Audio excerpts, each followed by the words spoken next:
हम लोग राष्ट्र निर्माण की चुनौतियां पढ़ रहे हैं जो कि क्लास 12th का लेसन फर्स्ट है जो कि बुक नंबर 2। हमको आज इसमें थर्ड लेक्चर में स्टार्ट करनी है।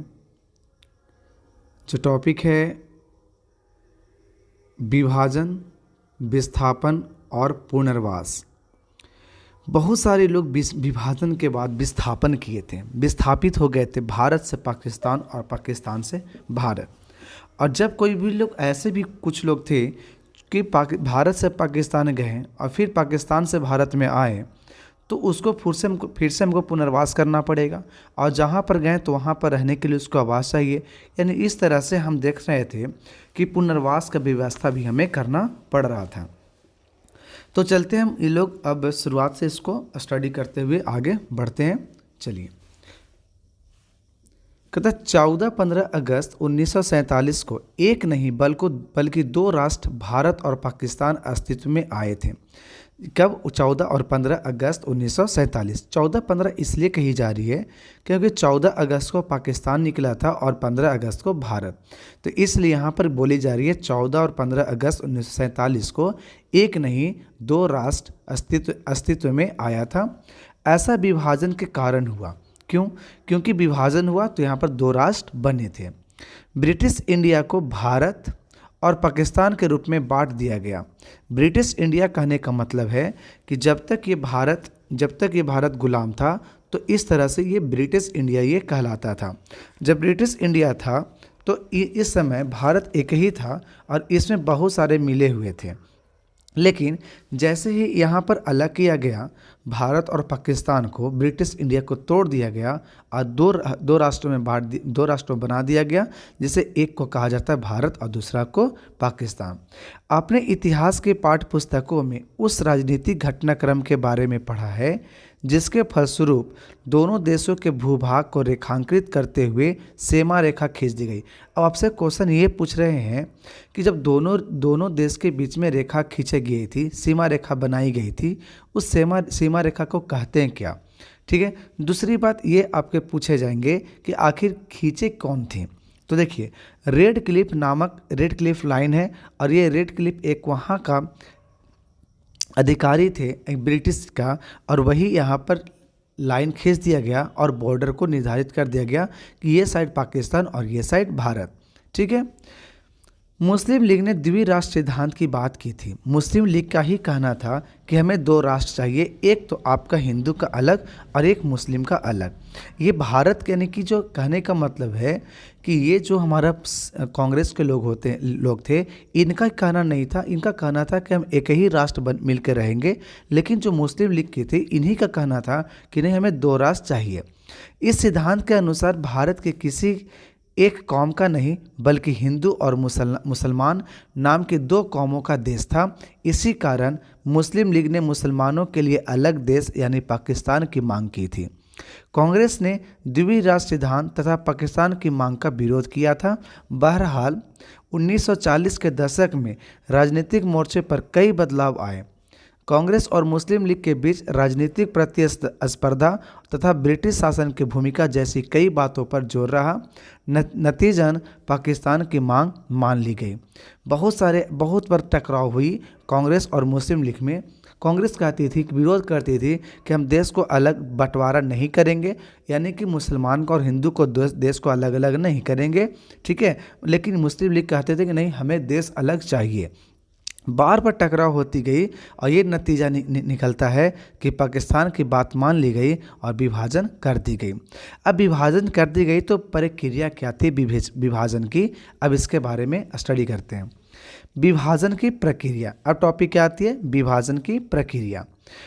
कहता फैसला हुआ कि अब तक जिस भूभाग को इंडिया के नाम से जाना जाता था उसे भारत और पाकिस्तान के नाम से दो देशों के बीच बांट दिया जाएगा। यानी जब तक हम उसे इंडिया कहते थे, इंडिया कहने का मतलब कि हमें पाकिस्तान का भाग, इधर बांग्लादेश का भाग, इधर, ठीक है, ये सब यानी पूरे भारत का भाग सब एक हुआ करता था। लेकिन अब हम इंडिया को बांट करके दो नाम से जानेंगे। एक नाम हमारा होगा भारत और दूसरे नाम होंगे पाकिस्तान। यह विभाजन दर्दनाक तो था ही, इस पर फैसला करना और अमल में लाना और भी कठिन था। विभाजन तो कहने का मतलब बांट देना, ये तो बहुत बड़ी बात हो गई। और इससे बड़ी बात तो ये था कि आखिर ये विभाजन करेंगे तो ये फैसला जो हम देंगे क्या दोनों ने मानेंगे कि नहीं मानेंगे, इस पर भी बहुत बड़ा टेंशन था। फिर ये जब हम विभाजन कर दिए, फैसला दे दिए, अब उसको अमल में लाना ये और भी कठिन था कि लोग बात मान करके लोग के अंदर भी इस भावना आ जाएगा कि हम देश को अलग हो गए हैं, हम भारत में आ गए और हम पाकिस्तान में आ गए। ये तो कठिन था लोगों के अंदर लोगों के अंदर बैठा देना। तय किया गया कि धार्मिक बहुसंख्या को विभाजन के आधार बनाया जाए। अब बांटा जाए तो किस आधार पर बांटा जाए? आपके ज़मीन के आधार पर, आपकी जनसंख्या के आधार पर? तो बोला गया कि नहीं, धार्मिक बहुसंख्या के आधार पर बांटी जाएगी कि जो अभी सनातन धर्म को मानते हैं वो आपके भारत में रहेंगे और जो ज़्यादातर इस्लाम धर्म को अपनाने वाले हैं वो सब चले जाएंगे पाकिस्तान में। लेकिन बहरहाल सोचिए कि भारत एक ऐसा देश, डाइवर्सिटी का देश, जिसमें इस्लाम वाले तो थे ही, यहाँ पर पारसी लोग भी थे, ठीक है, यहाँ पर आपका जैन धर्म के थे, यहाँ बौद्ध धर्म के थे, यहाँ पर सिख थे, यहाँ पर ईसाई थे और एक हिंदू भी थे भारत के भूभाग पर। और सभी लोगों ने खुशी खुशी रहा और अभी तक अच्छे तरीके से रह रहे हैं। इसके मायने यह थे कि जिन इलाकों में मुसलमान बहुसंख्यक थे वे इलाके पाकिस्तान के भूभाग होंगे और शेष हिस्से भारत कहलाएंगे। जहाँ पर मुस्लिमों की संख्या ज़्यादा होगा वहाँ पर पाकिस्तान कहेंगे, और जहाँ पर और बाकी जो जगह बच जाएगा वो सब जगह पर क्या होंगे? भारत कहलाएंगे। इस तरह से लोग क्या किए? बांटने का प्रस्ताव रखा कि इस प्रकार से हम बांट सकते हैं, देश को अलग विभाजन कर सकते हैं। यह बात थोड़ी आसान जान पड़ती है, लेकिन असल में इसमें कई किस्म की दिक्कतें थीं। पहली बात तो यह कि ब्रिटिश इंडिया में कोई एक भी इलाका ऐसा नहीं था जहां मुसलमान बहुसंख्यक हो। क्यों? क्योंकि हर जगह पर हिंदू, मुस्लिम, सिख, ईसाई सब चारों आपस में रहते थे। तो कहीं ऐसा जगह नहीं मिला कि ये वाला जगह पर सिर्फ और सिर्फ मुसलमान है, नहीं, ऐसा कहीं पर भी देखने को नहीं मिला। ऐसे दो इलाके थे जहां मुसलमानों की आबादी ज़्यादा थी एज़ कम्पेयर टू हिंदू, यानी ऐसा जगह खोजा जा रहा था कि सिर्फ और सिर्फ मुस्लिम ही रहे, हिंदू ना रहे, ऐसा जगह नहीं मिला। लेकिन ऐसे जगह फिर मिल गए कि ज़्यादातर मात्रा में मुस्लिम हो और हिंदू की मात्रा कम हो। तो ऐसे दो जगह देखने को मिला था। एक इलाका पश्चिम में था तो दूसरा इलाका पूरब में। ऐसा कोई तरीका ना था कि इन दोनों इलाकों को जोड़कर एक जगह कर दिया जाए। तो सोचिए कि अगर बीच में ये भारत हो जाए, एक साइड पूरब में जगह और एक साइड बचा पश्चिम में, ये ऐसा कुछ उपाय नहीं सूझ रहा था कि यहाँ से इसको उठाएं और यहाँ ला दें, ठीक है, ऐसा कोई भी उपाय नहीं था कि बस इसको उठाएं यहाँ और यहाँ ला दें। इस तरह से हमें यहाँ पर कोई भी चीज़ दिखाई नहीं दी थी, ठीक है, बात समझ में आ रहा है। इसे देखते हुए फैसला हुआ कि पाकिस्तान में दो इलाके शामिल होंगे, यानी कि पश्चिमी पाकिस्तान और पूर्वी पाकिस्तान, तथा इनके बीच में भारतीय भूभाग का एक बड़ा विस्तार रहेगा। कहता है कि यहाँ पर जब ये वाला आया था, यानी कि ये जो पार्ट यहाँ पर जो थी, तो इसे तो हम लोगों ने कह दिया कि ये आपका क्या है, पूर्वी पाकिस्तान, और ये है पश्चिम पाकिस्तान, और इसके बीच में बहुत बड़ा भूभाग होगा, ये आपका भारत होगा। दूसरी बात यह कि मुस्लिम बहुल हर इलाका पाकिस्तान में जाने को राजी हो, यानी कि ऐसा नहीं कि इसको तो हम कह रहे हैं कि पाकिस्तान में होगा और ये कहे कि नहीं हम पाकिस्तान में जाना नहीं चाहते हैं तो नहीं जा सकता था। ऐसा भी यहाँ पर कहना था कि मुस्लिम कि इलाका को पाकिस्तान में जाने के लिए राजी हो। ऐसा भी नहीं था कि ठीक। दूसरी बात क्या थी कि मुस्लिम बहुल हर इलाका पाकिस्तान में जाने के राजी हो। ऐसा भी नहीं था कि सारे इलाके पाकिस्तान में जाने के लिए कह रही हो, ऐसा ज़रूरी नहीं था। जैसे कि खान अब्दुल गफ्फार खान पश्चिमोत्तर सीमा प्रांत के निर्विवाद नेता थे, यानी कि किधर, पश्चिमी पाकिस्तान कि वहाँ के नेता थे, उनकी प्रसिद्ध सीमांत गांधी के रूप में भी थी।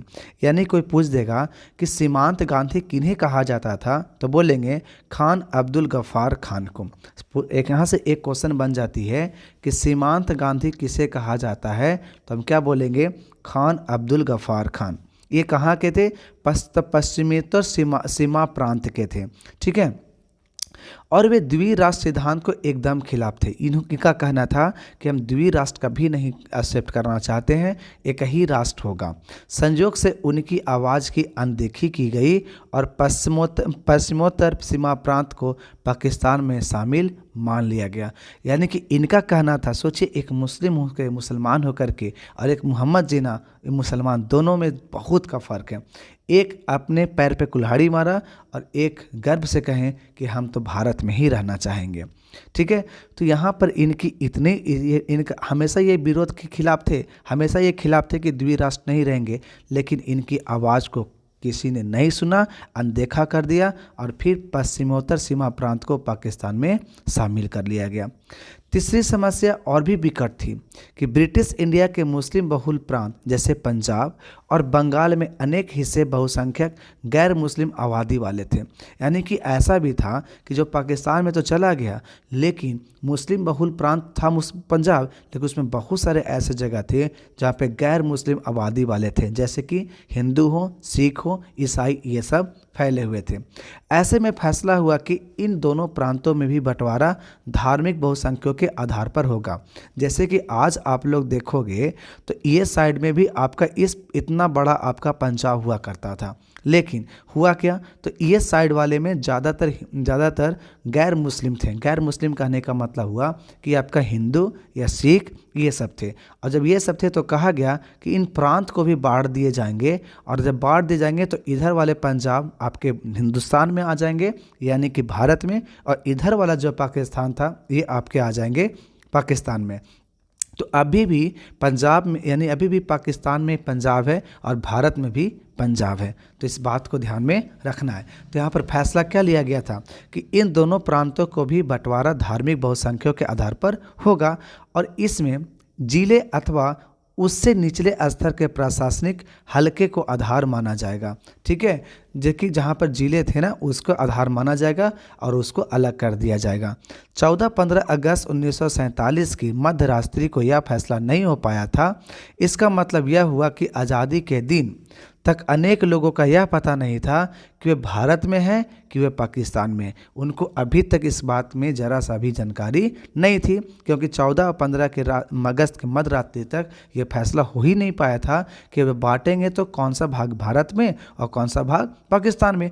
जब ये नहीं पता चल पाया था तो लोग को क्या पता चलेगा कि हम पाकिस्तानी बन बैठे हैं कि हम हिंदुस्तान में रह चुके हैं। पंजाब और बंगाल का बंटवारा विभाजन के सबसे बड़ी त्रासदी साबित हुआ। अब इस प्रकार से कैसे समझिए, अभी हम लोग क्या कहते हैं कि अगर हम भारत के मैप को लेकर के चलें, ठीक है, अगर हम ऐसे लेकर के थोड़ी सी बात को हम लेकर चले, ठीक है, हम हल्का से इसलिए आपको बता रहा हूँ कि बस आपको ये समझ में आ जाए कि हमने क्या बना रहा है, एक भारत का मैप बना रहे हैं, ठीक है, ठीक है। अब देखिए हुआ क्या था, ये तो आपके बांग्लादेश, ये पूरा आपका यहाँ से यहाँ तक ये क्षेत्र आपका बंगाल था।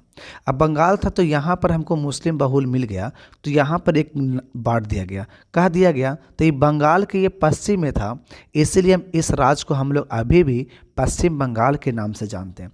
तो यहाँ पर आपका हिंदू बहुल था, यानी कि गैर मुस्लिम था, इसलिए इसको भारत में मिला दिया गया।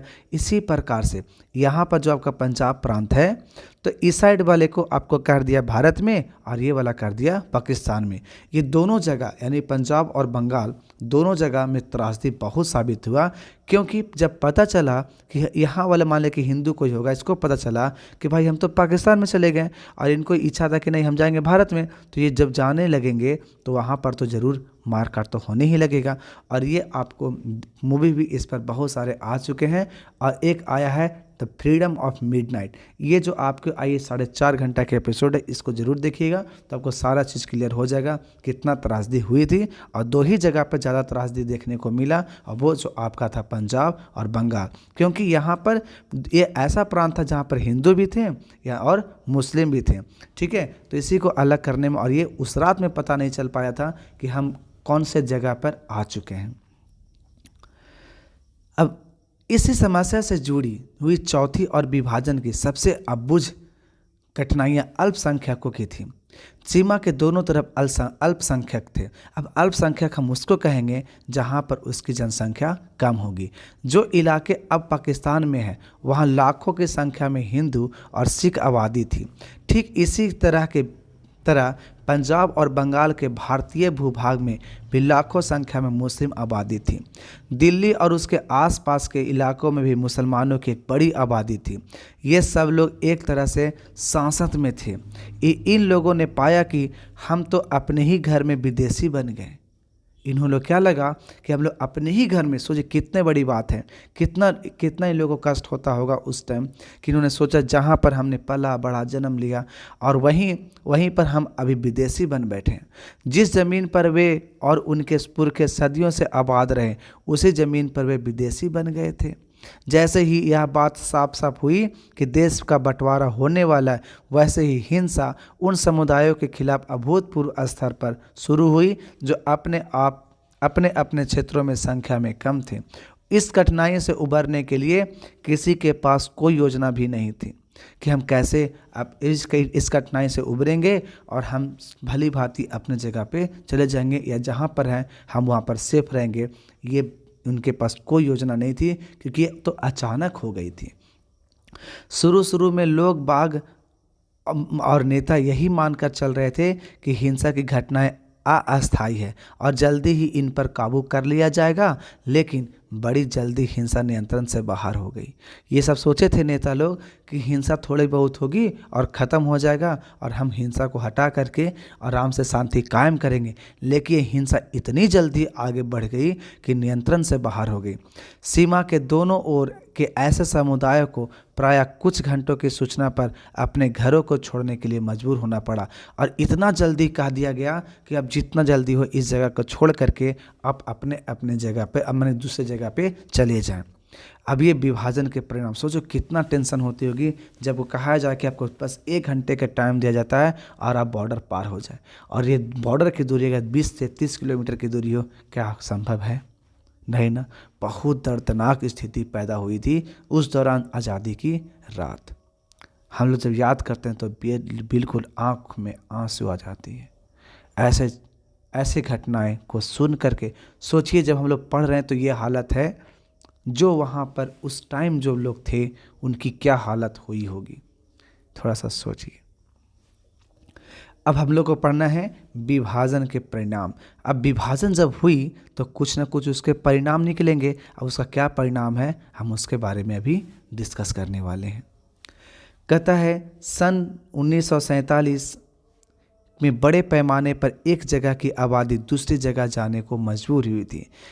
आबादी का यह स्थानांतरण यानी ट्रांसफ़र यानी एक जगह से दूसरी जगह जाना आकस्मिक, अनियोजित यानी कोई भी योजना नहीं था और त्रासदी से भरा था। अगर योजना होता तो बहुत सारे अच्छे तरीके से लोग कर लिए होते काम, यहाँ से वहाँ चले जाते, लेकिन कोई योजना नहीं था, आकस्मिक हुई थी और ये बहुत ज़्यादा त्रासदी से भरा हुआ था। मानव इतिहास के अब तक ज्ञात सबसे बड़े स्थानांतरण में से एक था। धर्म के नाम पर एक समुदाय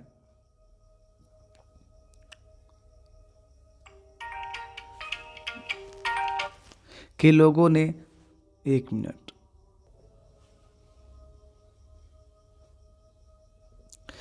एक समुदाय के लोगों ने दूसरे समुदाय के लोगों को बेरहमी से मारा। बताइए, जो लोग एक मान लिया जाए एक शहर है और इस शहर में ए और बी दोनों अलग अलग इस धर्म का हैं, लेकिन दोनों साथ में उनके पूर्वज और वो सब एक साथ में पले बढ़े हैं और जस्ट खाली इन्फॉर्मेशन आती है कि भारत अलग हो रही है, बंटवारा हो रहा है, तुरंत दोनों आपस में लड़ बैठे। ये सोचे कितना खराब बात है। और इस तरह से एकदम दोनों समुदाय के लोग बेरहमी से मारा गया। आमिर खान की एक मूवी है, इस पर ध्यान दीजिएगा, आज़ादी। लाहौर, अमृतसर और कलकत्ता जैसे शहर सांप्रदायिक अखाड़ों में तब्दील हो गई। जिन इलाकों में ज़्यादातर हिंदू अथवा सिख आबादी थी, उन इलाकों में मुसलमानों ने जाना छोड़ दिया। ठीक इसी तरह से मुस्लिम बहुल आबादी वाले इलाकों से हिंदू और सिख भी नहीं गुजरते थे। यानी इतना ज़्यादा त्रासदी वहाँ पर कर दी गई थी। लोग अपना अपना घर बार छोड़ने के लिए मजबूर हुए। वे सीमा के एक तरफ से दूसरी तरफ गए और इस क्रम में लोगों को बड़ी से बड़ी विपत्ति का सामना करना पड़ा। दोनों ही तरफ के अल्पसंख्यक अपने घरों से भाग खड़े हुए और अक्सर अस्थायी तौर पर उन्हें शरणार्थी शिविरों में पनाह लेनी पड़ी। कल तक जो लोगों को का अपना वतन हुआ करता था, वहीं की पुलिस अथवा स्थानीय प्रशासन अब इन लोगों के साथ रुखाई का बर्ताव कर रहा था। लोगों को सीमा की दूसरी तरफ जाना पड़ा। ऐसा उन्हें हर हाल में करना था, लेकिन ऐसा जाने की उन्हें मन नहीं थी, लेकिन ज़रूरी था कि वहाँ जाना पड़ा। अक्सर लोगों ने पैदल चलकर यह दूरी तय की। हजारों की तादाद में औरतों को अगवा कर लिया गया। उन्हें जबरन शादी करनी पड़ी और अगवा करने वाले धर्म भी अपनाना पड़ा। कई मामलों में यह भी हुआ कि खुद परिवार के लोगों ने अपने कुल की इज्जत बचाने के नाम पर घर की बहू बेटियों को भी मार डाला।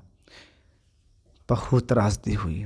बहुत से बच्चे अपने माँ बाप से बिछड़ गए। जो लोग सीमा पार करने में किसी तरह से सफल रहे, उन्होंने पाया कि अब वे बेठिकाना हो गए। अब तो ठीक है, सीमा तो पार कर लिया, कुछ पाकिस्तान से भारत में आ गए, अब भारत से लोग पाकिस्तान में चले गए। जब आ गए तो उनका कोई जगह तो होना चाहिए, कोई जगह नहीं था। अब वे बेठिकाना हो गए। इन लाखों शरणार्थियों के लिए देश की आज़ादी का मतलब था कि महीनों और कभी कभी सालों तक किसी शरणार्थी शिविर में ज़िंदगी काटना। इन लोग ये मन में सोचते होंगे कि भाई आज़ादी से बेहतर हम गुलामी ही सही थे। इतना त्रासदी होने के बाद भारत और पाकिस्तान के लेखक, कवि तथा फिल्म निर्माताओं ने अपने अपने उपन्यास, लघु कथा, कविता और फिल्मों में इस मार काट की नृशंसता का जिक्र किया है। विस्थापन और हिंसा से पैदा दुखों को अभिव्यक्ति दी। विभाजन के विपदा का जिक्र करते हुए रचनाकारों ने अक्सर वही जुमला इस्तेमाल किया जो इस विपत्ति को झेलने वाले बंटवारे का जिक्र करते हुए करते थे। इन सबों के लिए बंटवारे का मतलब था दिल के दो टुकड़े हो जाना। विभाजन में सिर्फ संपदा, देनदारी और परिसंपत्ति का ही बंटवारा नहीं हुआ। इस परिसंपत्तियों का ही बंटवारा नहीं हुआ। इस विभाजन में दो समुदायों जो अब तक पड़ोसियों की भांति रहते आ रहे थे, हिंसक अलगाव के शिकार हुए। वित्तीय संपदा के साथ साथ टेबल कुर्सी, टाइपराइटर और पुलिस के वाद्य यंत्रों तक भी बंटवारा हुआ था। सोचिए, यानी कि सब चीज़, थाना, यानी हर कुछ बंटवारा में चला गया। जिस प्रकार से एक घर में खटिया तक बंटवारा हो जाती है दो भाइयों के बीच में, एक घर में एक बर्तन, एक गिलास तक बंटवारा हो जाती है, सेम उसी तरीके से जब भारत और पाकिस्तान की बंटवारा हुई थी तो हर चीज़ पर उसमें बंटवारा कर दी गई थी। सरकारी और रेलवे के कर्मचारियों का भी बंटवारा हुआ। अब तक साथ साथ रहते आए दो समुदायों का यह एक हिंसक और भयावह विभाजन था। अनुमान किया जाता है कि विभाजन के कारण 80 लाख लोगों ने अपना घर बार छोड़कर सीमा पार जाना पड़ा। विभाजन की हिंसा में तकरीबन 5 से 10 लाख लोगों ने अपनी जान गंवाई। प्रशासनिक मुश्किल और वित्तीय कठिनाई के अतिरिक्त विभाजन के साथ कुछ और ज़्यादा गहरे मुद्दे जुड़े हुए थे। भारत के नेता द्विराष्ट्र सिद्धांत में यकीन नहीं करते थे। बहरहाल विभाजन तो धर्म के आधार पर ही हुआ था। सोचे, अंग्रेज लड़वा करके रख दिया था धर्म के नाम पर। क्या इस वजह से भारत अपने आप एक हिंदू राष्ट्र बन गया? क्वेश्चन है, नहीं बना। विभाजन के दौरान बड़ी संख्या में मुस्लिम आबादी पाकिस्तान चली गई। इसके बावजूद 1951 के वक्त भारत की कुल आबादी में 10 से 12% मुसलमान थे।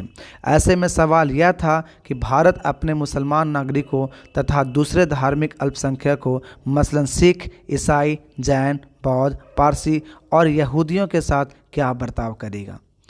बंटवारे के कारण हिंदू और मुसलमानों के बीच तनाव पहले से ही कायम था। इन संघर्षों के साथ प्रतिस्पर्धी राजनीतिक हित जुड़े थे। मुस्लिम लीग का गठन मुख्य रूप से औपनिवेशिक भारत में मुसलमानों के हित की रक्षा के लिए हुआ था। मुस्लिम लीग मुसलमानों के लिए अलग राष्ट्रों की मांग करने के एतबार से अग्रणी थी। ठीक इसी तरह कुछ और संगठन भी थे जो भारत को हिंदू राष्ट्र बनाने के लिए हिंदुओं को लामबंद करने की कोशिश में लगे थे।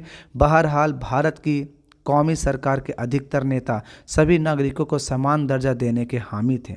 यानी बहुत सारे, देखिए, दोनों तरफ होंगे ही कि हिंदू राष्ट्र के लिए अलग डिमांड और मुस्लिम के लिए अलग था, लेकिन जो नेता थे वो चाहते थे चाहे कोई भी हो हम इंसानी धर्म मानेंगे, हम चाहे कोई भी तरह के धर्म हो हम नागरिक धर्म मानेंगे और सभी को एक जैसा व्यवहार करेंगे।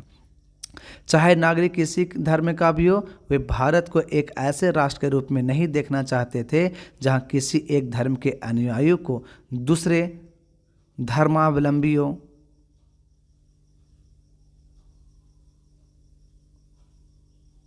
के ऊपर वरीयता दी जाए अथवा किसी एक धर्म के विश्वासियों के मुकाबले बाकियों को हीन समझा जाता हो।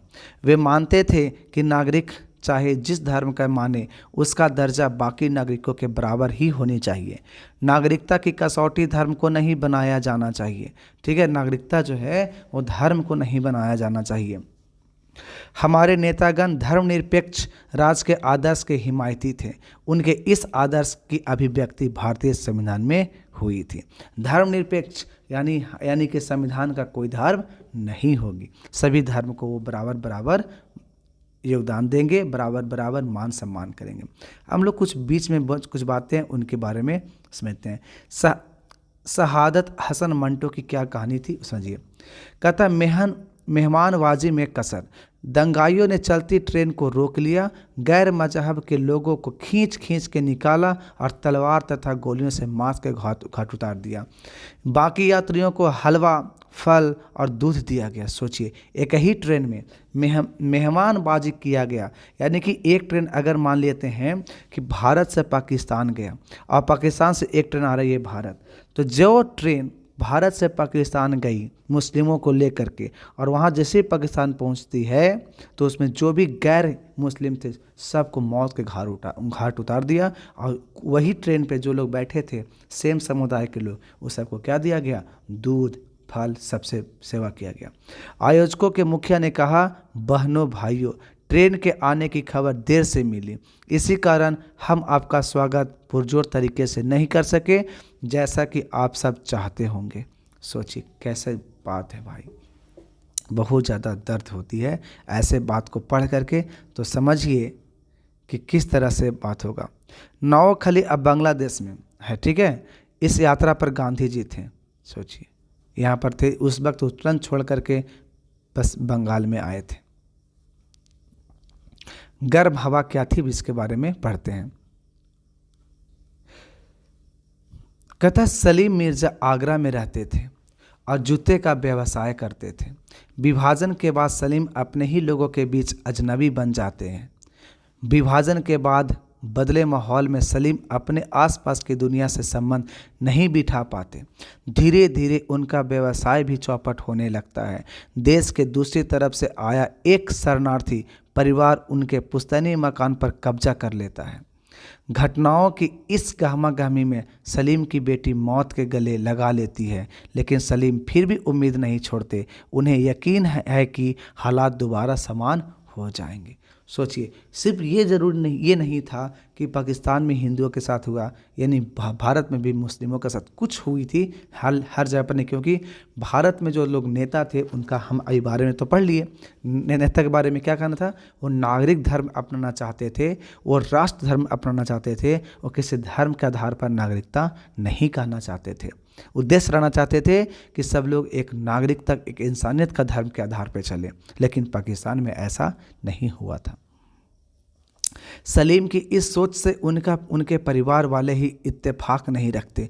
परिवार के कई सदस्यों ने पाकिस्तान जाने का फैसला कर लिया है, लेकिन सलीम पाकिस्तान जाने की व्यवस्था और भारतीय रहने की इच्छा के बीच फंस गए थे। इनके जाने का मन नहीं था, लेकिन परिवार के दबाव में जाने का मन बना लिया इन्होंने। कहानी में सलीम के सामने एक निर्णायक क्षण आता है जब वह छात्रों के एक जत्थे को सड़क से गुजरता हुआ देखते हैं। आंदोलनकारी छात्र सरकार से बेहतर सुविधाओं की मांग कर रहे हैं।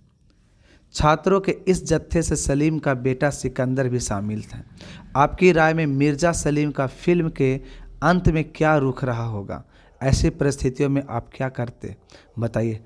देश को वो छोड़ते नहीं और बिल्कुल नहीं छोड़े, और वो कह रह गए कि हर जगह पर यही होगी कि देश का बंटवारा के बाद लोगों को दिक्कतें आएंगी और उसको से अगर सुलझ जाएंगे तो हम धीरे धीरे करके अपने ही अच्छे तरीके से रह सकते हैं, ठीक है, और हमारी स्थिति फिर से बढ़िया आएंगी और फिर से पटरी पर जिंदगियां लौटेंगी। अब क्या है, महात्मा गांधी की शहादत क्या थी? अब इसमें भी कुछ हम लोगों ने पढ़ लेते हैं। महात्मा गांधी 15 अगस्त 1947 के दिन आज़ादी के किसी भी जश्न में भाग नहीं लिया। वे कोलकाता के उन इलाकों में डेरा डाले हुए थे जहां हिंदुओं और मुसलमानों के बीच भयंकर दंगे हुए थे। सांप्रदायिक हिंसा से उनके मन पर गहरी चोट लगी थी। यह देखकर उनके दिल टूट चुका था और अहिंसा और सत्याग्रह के जिन सिद्धांतों के लिए वे आजीवन समर्पित भाव से काम करते रहे, वही सिद्धांत इस कठिन घड़ियों में लोगों को एक सूत्र में पिरो सकने में नाकामयाब हो गए थे। सोचिए, ये सिद्धांत पर चलते थे, अहिंसा और सत्याग्रह के सिद्धांत पर चलते थे, सबको एक साथ लेके चलना चाहते थे, लेकिन उनको सारा समर्पण क्या हो गया, नाकामयाब हुआ। गांधी जी ने हिंदुओं और मुसलमानों से जोर देकर कहा कि वे हिंसा का रास्ता छोड़ दें। कोलकाता में गांधी की मौजूदगी से हालत बड़ी हद तक तो सुधर चले थे और आज़ादी का जश्न लोगों ने सांप्रदायिक सद्भाव के जज्बे से मनाया। लोग सड़कों पर पूरे हर्षोल्लास के साथ नाच रहे थे। गांधी की प्रार्थना सभा में बड़ी संख्या में लोग जुटते थे। बहरहाल यह स्थिति ज़्यादा दिन तक कायम नहीं रही। हिंदुओं और मुसलमानों के बीच दंगे एक बार फिर से भड़क उठे और गांधी जी अमन कायम करने के लिए उपवास पर बैठ गए। सोचिए अपने उपवास पे कि आप लोग शांति रखो, नहीं लड़ो। हम उपवास पर इसलिए हैं ताकि आप लोग शांत हो जाओ, मेरे हमको देख करके तो आप लोग शांत हो जाओ। लेकिन क्यों ये ठहरने वाला चीज़ है? नहीं। अगले महीने गांधी जी दिल्ली पहुँचे। दिल्ली में भी बड़े पैमाने पर हिंसा हुई थी। गांधी जी दिल से चाहते थे कि मुसलमानों को भारत में गरिमापूर्ण जीवन मिले और उन्हें बराबर की नागरिक माना जाए। इस बात को सुनिश्चित करने के लिए वे बड़े चिंतित थे। भारत और पाकिस्तान के आपसी संबंधों को लेकर भी उनके मन में गहरी चिंताएं थीं। उन्हें लग रहा था कि भारत की सरकार पाकिस्तान के प्रति अपनी वित्तीय वचनबद्धताओं को पूरा नहीं कर पा रहा है। इस बात से वे नाखुश थे कि इन सारी बातों को सोचकर उन्होंने 1948 के जनवरी में एक बार फिर उपवास रखना शुरू किया। यह उनका अंतिम उपवास साबित हुआ। कोलकाता की ही तरह दिल्ली में भी उनके उपवास का जादुई असर हुआ। सांप्रदायिक तनाव और हिंसा में कमी हुई। दिल्ली और उनके आसपास के इलाकों के मुसलमान सुरक्षित अपने घरों में लौटे। भारत की सरकार पाकिस्तान को उसका दे चुकाने के राजी हो गई कि ठीक है, हम देते हैं जो आपको कही गई थी। बहरहाल गांधी जी के कामों से हर कोई खुश हो ऐसी बात नहीं थी। हिंदू और मुसलमानों दोनों ही समुदायों के अतिवादी अपनी स्थितियों के लिए गांधी जी पर दोष मढ़ रहे थे। इसके बावजूद गांधी जी ने सशस्त्र सुरक्षा हासिल करने से मना कर दिया। अपनी प्रार्थना सभा में हर किसी से मिलना जारी रखा। आखिरकार 30 जनवरी 1948 के दिन ऐसा ही एक हिंदू अतिवादी नाथूराम विनायक गोडसे गांधी जी को संध्याकालीन प्रार्थना के समय उनकी तरफ चलता हुआ नज़दीक पहुंच गया। उसने गांधी जी पर 3 गोलियां चलाई और गांधी जी को तत्क्षण मार दिया। इस तरह न्याय और सहिष्णुता के आजीवन समर्पित एक आत्मा का देहवासन हो गया, यानी डेथ हो चुकी थी। ये प्रार्थना सभा नाथूराम गोडसे का उनका लास्ट सेशन था। अब एक बात और है, एक चीज़ और पढ़ते हैं, इसमें बहुत सारे चीज़ इसमें देखने को बीच बीच में एनसीईआरटी में ही तो एनसीईआरटी का है। खोजबीन में क्या पता चला, श्वेता ने गौर किया था कि जब भी कोई पाकिस्तान का जिक्र छेड़ता था तो उसके नाना एकदम चुप हो जाते थे। एक दिन उसने नाना से इसके बारे में पूछने का फैसला किया। उसके नाना ने बताया कि बंटवारे के वक्त उन्हें लाहौर से लुधियाना आना पड़ा था। उनके माता पिता मार दिए गए थे। श्वेता के नाना भी नहीं बच पाते, लेकिन खैर यह हुई कि पड़ोस के मुस्लिम परिवार ने उन्हें पनाह दी और कई दिनों तक छुपा कर रखा। इन्हीं पड़ोसियों की मदद से श्वेता के नाना को अपने सगे संबंधियों का पता ठिकाना मालूम पड़ा और वे किसी तरह बच बचा के सीमा पार कर भारत पहुँचे। यहाँ आकर उन्होंने नई जिंदगी शुरू की। इस तरह हिंदू परिवारों और अन्य लोगों के भी नए उदाहरण हैं। उन्होंने विभाजन के कारण उत्पन्न संकट और हिंसा के समय मुस्लिम परिवारों की मदद की, उन्हें आश्रय दिया और उनकी जान बचाई। यह दोनों समुदायों में धार्मिक आधार पर करुणा और एकजुटता के महत्व को दर्शाता है कि कितना महत्व है। अगर हमको भी, अगर जिस तरह से हम फंसे थे और हमको कोई बचाया है तो हमारा भी कर्तव्य बनता है कि अगर कोई और फंसे हैं तो हम उसको भी बचाएं। क्या आपने भी ऐसा ही कोई वाकया सुना है? अपने दादा दादी अथवा पीढ़ी के किसी और से पूछिए कि आज़ादी के दिन क्या हुआ था, कैसे जश्न मनाया गया था, बंटवारे का सदमा कितना गहरा था और देश की आज़ादी से इन लोगों के क्या अपेक्षाएं थी। कम से कम ऐसे 2 वाक्य को आप ज़रूर लिखिएगा और बताइएगा। अब हम लोग को अगला टॉपिक इसमें आएगा रजवाड़ों का विलय, जो कि हम लोग का अगला वीडियो होगा। रजवाड़ों का विलय, किस प्रकार से ब्रिटिश इंडिया में बहुत सारे रजवाड़े थे और सब एक बार एक होते होते भारत में मिल गए थे और नहीं मिले तो मिलवाया गया। इसके पर कल की जो कहानी बहुत इंटरेस्टेड होने वाली है। तब तक के लिए हमें इजाज़त दीजिए। जय हिंद, जय भारत।